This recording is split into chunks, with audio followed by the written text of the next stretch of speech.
Kaixo eta ongi etorri bideo honetara. Gaur, algoritmo berdei buruz hitz egingo dugu. Zer dira algoritmo berdeak? Zergatik dira garrantzitsuak eta zergatik du garrantzia informatikariek hauek ulertzeak? Hasteko, definizio simple bat emango dugu. Algoritmo berdeak ingurumen inpaktua murrizteko diseinatutako algoritmoak dira. Konputazioaren energia eraginkortasuna maximizatzeko asmoz. Baina, zehazki, zertarako balio dute? Jarraitu ezazu. Algoritmo berdeak konputazio prozesuen energia kontsumoa murrizteko diseinatutako algoritmoak dira.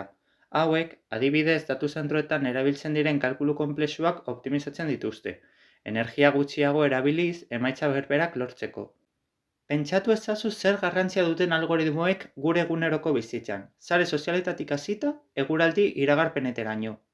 Algoritmo hauek optimizatuz, energia erabilera murriztu eta karbono aztarna txikiagoa sor dezakegu. Eta hau ez da ingurumenarentzat ona bakarrik.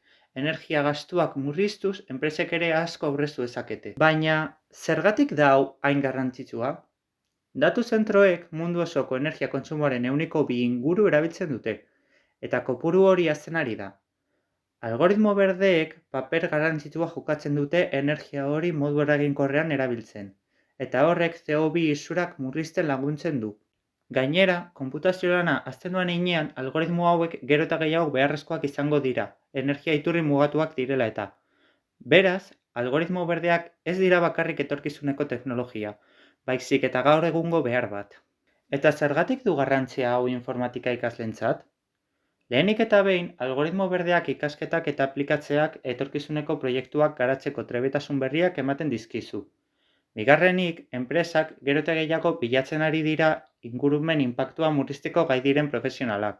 Azkenik, algoritmo hauek ikasketak, pentsamendu kritikoa eta optimizazioa garatzen laguntzen du, zure karrera profesionalean baliogarria izango dena.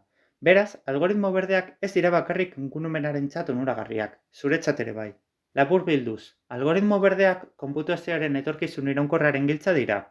Hauek ikasteak eta garatzeak ez du bakarrik ingurumena babesten laguntzen, baizik eta zure trebetasun teknikoak hobetzen ere.